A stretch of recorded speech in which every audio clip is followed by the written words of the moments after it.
how to do that, I guess, So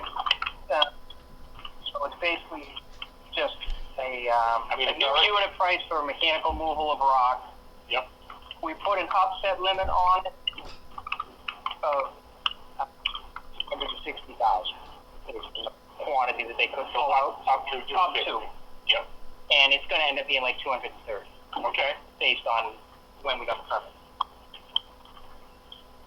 So, I'd like a motion to, accept change order number 4 For mechanical removal of rock. for the mechanical removal of rock, up to the amount of $260,000. I think I already said it in the contract, or amendment to the contract, but, give me a so moved. So moved. All in favor? Aye. Aye. And Frank has been able to sign these with your votes. Frank, you would sign it, and then it goes to James. Okay. So I've got 2 copies of that. We'll deal with that after. Sure. Okay? Cool. And that's a step in the right direction. It is a lot of money, but it had to happen, and it's protection going forward, too, with all the rock that they're pulling out.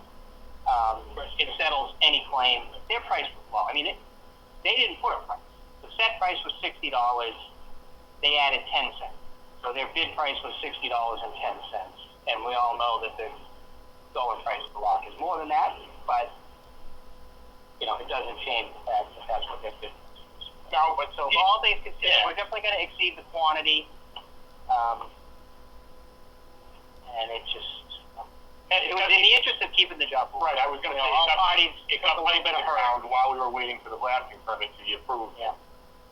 You can't play Monday morning quarterback. It is what it is. But we got pipes in the ground. Hopefully the worst is behind us.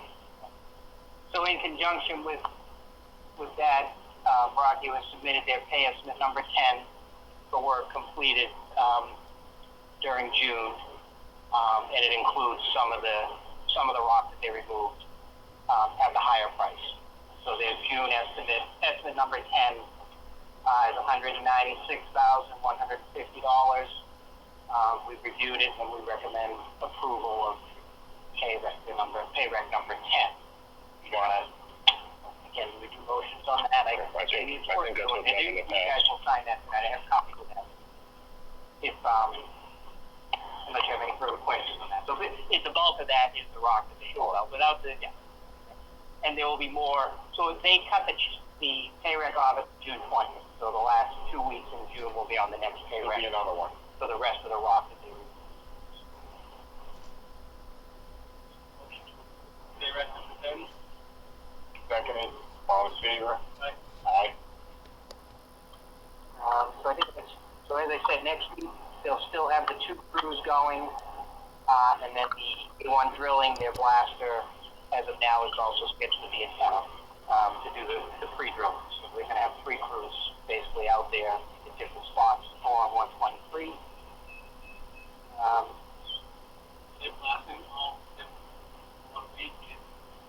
So I think they're going to keep those other 2 crews going as far as the pipe work. I think they'll let A1 do as much drilling as he can. And then when they're ready to come back and open up those holes, basically they'll start excavating again. They'll get down the rock. They'll find all where the holes were drilled in the rock, blow out the holes, and then they'll be ready to blow the dynamite. Both operations will move much quicker than what they were doing in terms of just hammering in one place for feet on it. So, there's been some discussion, so we'll try.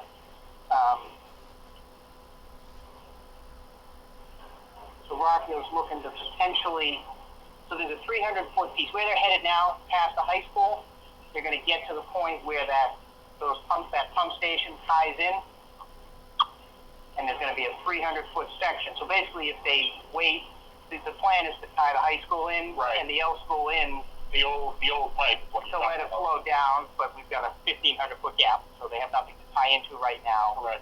So Rocky is considering that they'd like to do that 300-foot stretch, and they're looking into potentially doing some kind of just putting in 300 feet of force main temporarily to connect the high school. A loop. Yep. So just to be able to do that work instead of leaving that 300 feet.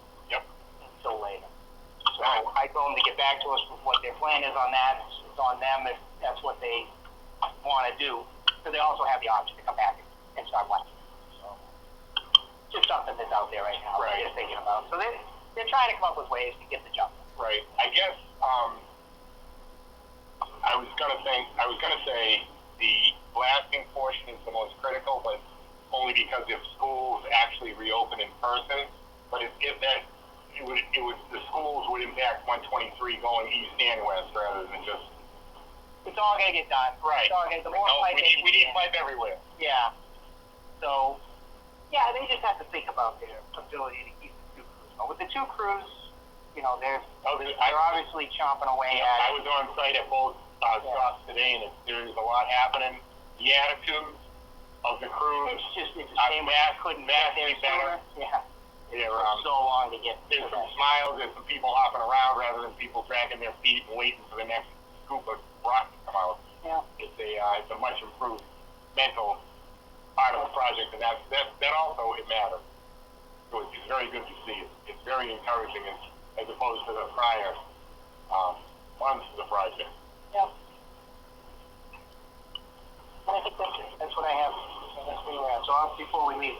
Yeah, no, I think we'll do the audio portion, and we'll do signing after. Yeah, we'll do that after. Sure. What do we have left on that pump station, Steve? Sorry. Yeah, so the pump station is about 85% complete. Even though we're outside, I want everything to go through the chair first. Yes, I will not accept it willy-nilly jumping in this morning. Sorry, I was on the Did you podium. catch him on that, Peter Wiggins? I got carried away. What?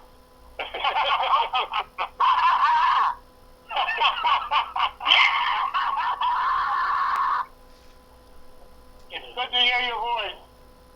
Yeah, look. All right, Peter.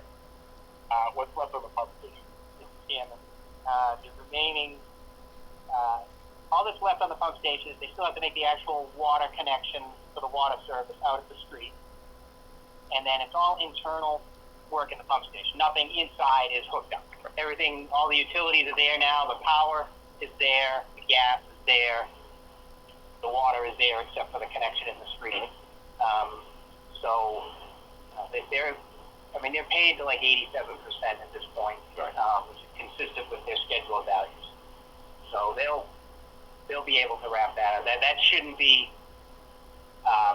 We do need to keep an eye on that and make sure all of a sudden that doesn't become the critical part of the schedule after, there's still a lot of pipe left to put in, and it's going to take them a few months at least to finish the pipeline work. And while they're doing that, they should be able to complete the pump station, and they should have everything. You should have a system ready for use by the end of the construction season. Before Thanksgiving this year, we should have, the only thing left for the spring will be paving. They'll have to do the final paving after a winter freeze thaw. So that would be great. And again, I don't know how to prod the contractor, but if you can start to finish, begin to finish the pump station from day now until whenever it's. And I know it's not necessary, but like you just said, you don't want to be waiting for that one last valve that is back ordered and nobody's been in production because of the COVID or some crazy thing. I don't know how to ramp up our request, but maybe a polite reminder to their super that make sure all pallets and all valves, and I don't know a lot about what goes on inside those things, but I want all those things on site or in their shop so that we're not waiting for things at the 11th hour. That will not go. Yeah, we definitely saw the control panel flagged at the town center station. So yeah, we should make sure that they've got that ready to install. It's just that's what I mean. It's the little things that. Right. Okay. Thank you, and there's a lot of things to be looking forward on this. I think I've been waiting. The pain is behind us. I hope so. There'll be more. No, that's all right. We'll be back to the rock, but no. Yeah. Still gonna get through the rock. You deserve deserve a job well done on. I know you obtained their blasting permit. I really appreciate that. That was a lot of work we don't really usually have to do, but I know you went above and beyond, and over the weekend calls between you and I, and just how to push that through. I really appreciate that. It's Nice attitude. yeah, I know it's a big plus for all of us. It's going to make their work easier, and I don't know that they would have done it without your organization and product. So, thank you for that. Something I'd like to address is the water vending machine. I have so many mixed thoughts on it, but my observations and my cost-effective managerial skills are coming into play, and I don't know how in the next couple of months, and Steve, jump in here anytime if I'm out of line or if I'm not summarizing things. I don't know how in any way the next couple of months we'll be able to come up with a protocol to first open the town hall and other town buildings, and then secondly, in good faith, invite the general public to the water machine in unsupervised, unmaintainable sort of fashion.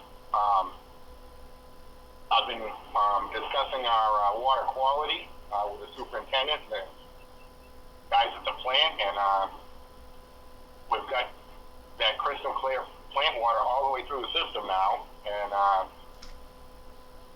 even as we have disturbances, there are only minimal interruptions, which we are able to flush through the hydrant.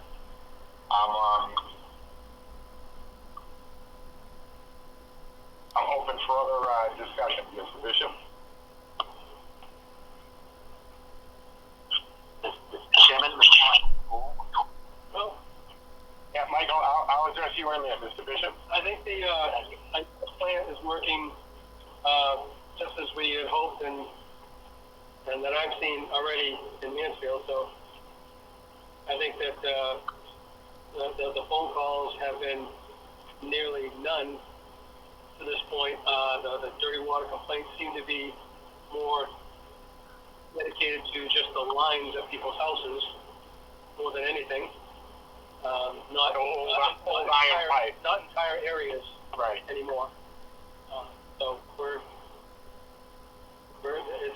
it's just the system is working just as we had hoped and saw.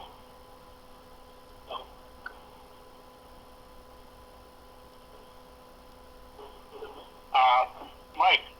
Mike Tool, is that you? it is.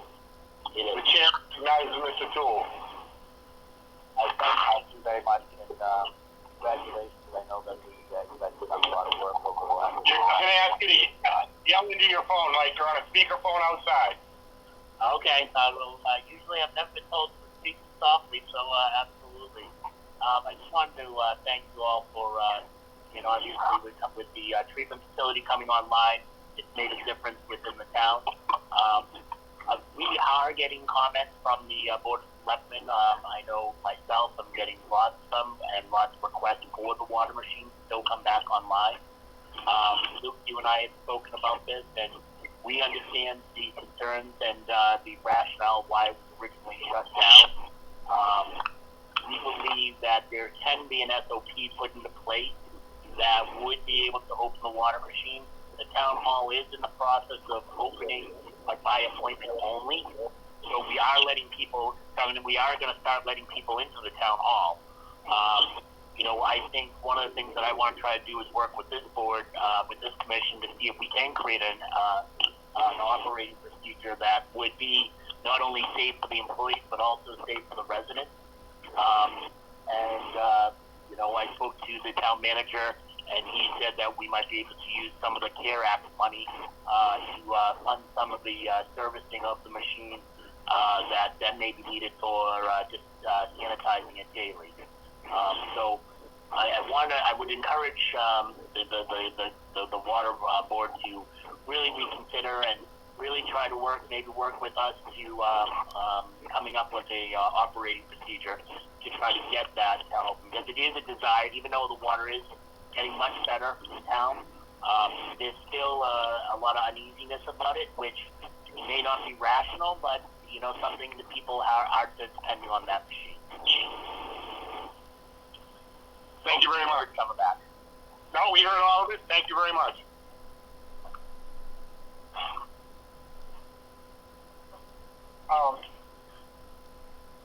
Those are good points, but at this time, not seeing a linear way to open an unsupervised machine, whether there's funding or whatever, the need for the machine is diminished by the cleanliness of the water. The current pandemic, I see ramping up everywhere, and the more I read and speak with authorities who have medical backgrounds, the actual transmission rates are indeterminate of how the spread happens. It's still an iffy thing, so I'm going to go ahead and ask for a motion to have the folks from Blue Drop pick up the machine and take it back to their facility and suspend our rent payment. And at this time, we still have utilities in place. If in the future the seas part and the sun comes out, COVID goes away, and we still need a water machine, it'll be able to be dropped off at a moment's notice. Our department, in good conscience, can't spend all this money for a machine that we're unable to use. Do I have a motion? Mr. Chairman, wait, discussion. You move the machine? I'll second it. All in favor? You get discussion. Mr. Toole, we heard your points. I appreciate your input. We've been at this a very long time. We're going to suspend its use and remove it for the time being. There'll really be no difference to the town. It's Change disappointing. All what the citizens want. Grant. Very disappointing. Not what the citizens want. And from when you first closed the machine, the guidance on surfaces is down to 20 inches. What's that? Since you guys originally closed the machine, the guidance regarding COVID and surfaces has changed 180 degrees. And this machine can be sanitized in a manner and reopened in a manner that would satisfy the town's needs. I appreciate your input.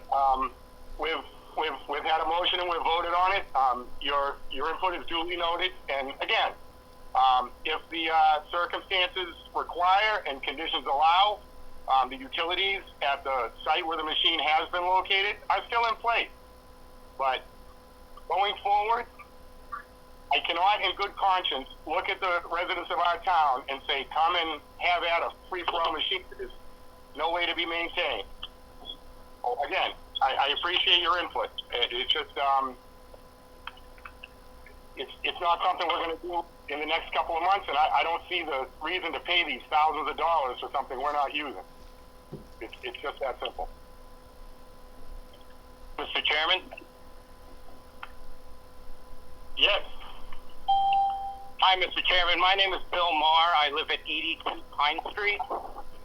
And as you're aware, the water mains have been replaced on Pine Street, and we still have either tea-colored or coffee-colored water at least once a week. We cannot drink the water that we have because we don't know when it's safe. We cannot clean our houses without the water. And I recognize that there is a huge difference between a town-provided machine and a business-provided machine, but I have been going to Simpson Springs ever since the Blue Water dispenser was shut down and filling my water bottles and bringing them home so that I can have clean water. I shouldn't have to pay for that when I'm already paying a water bill in town. I appreciate... And I don't have clean water. No matter what you've said, I do not have clean water. I appreciate that, Mr. Marr. I have a water dispenser that I use at my house, and since the water machine has been turned off, I've been obtaining the water very much the same way. This is really a fiscally responsible and COVID-related decision. It's nothing. Nothing's going to change if we leave the machine there in a stationary or interrupted manner. All we're doing is wasting money, and as your minders of the water funds themselves, I am trying to be fiscally responsible. I hope you understand that's all this is. And then at a secondary note, we as a group do not want to put one person at risk for the use of a machine that is impossible to be monitored, short of putting somebody there, in and out water. And I don't have to tell you, we've all seen the people who don't like rules in our neighborhoods, in our stores, in our world. It's become quite a thing. If some people wear masks and some people don't, I don't want to hypothesize, and I don't want people taking sides. I don't want people being angry.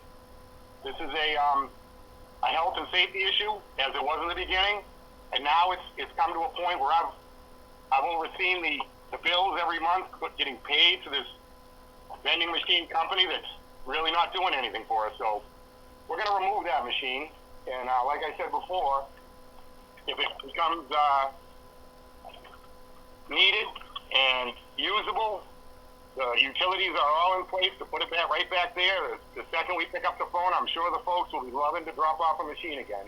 It's just that simple. I like the machine myself. We were all innovators in that. We got utilities moved around the town hall. I think everybody who has had a chance to use it has found it beneficial. But right now, in its dormant form, it really does nothing but waste our money. So I hope you appreciate those facts, and we're looking forward to being able to clear up your water. And if you do have issues with the water, I think there are things we can do if you work closely with the folks in the water department. There's a super flushing of your actual service itself that may have a little residual buildup, but there are ways to deal with each and every service, and a dormant machine sitting beside the town hall that is currently closed is really not the way to do that.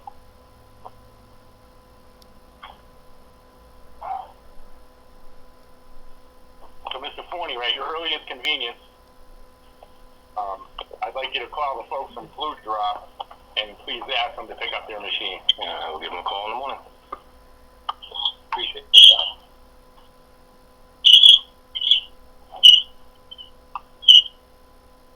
I'm going to ask Mr. Bishop for his favorite motion. Motion to adjourn? All in favor? Aye. Aye.